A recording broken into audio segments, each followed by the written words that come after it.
নমস্কার বন্ধুরা, আমি লাবণীর স্বপ্ন পূরণে আপনাদের স্বাগত। দুয়াশনা যেহেতু অন্নপ্রাশন হয়ে গেছে, তাই এখন সলিড দেওয়া শুরু করে দিয়েছি। জন্য বানানো একটা রেসিপি আজকে আপনাদের সাথে শেয়ার করব।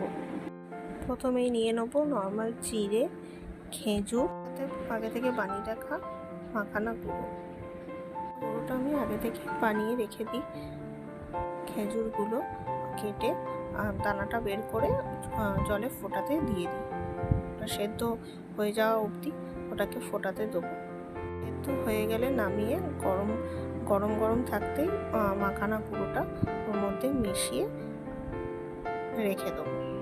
যে পরিমাণ দেবেন সেই পরিমাণ মাখানা গুঁড়ো দেবেন, দিয়ে ওটাকে ভালো করে গুলে কিছুক্ষণ ঢেকে রেখে দেবেন। তারপর মিশ্রণটি ঠান্ডা হয়ে গেলে মিক্সার জারে সব দিয়ে আর চিড়েটাকে কাঁচা অবস্থায় ধুয়ে ভালো করে তারপরে ওটাকে ওর সাথে মিশিয়ে দিতে হবে, দিয়ে ভালো করে মিক্সিতে পেস্ট করে নেব।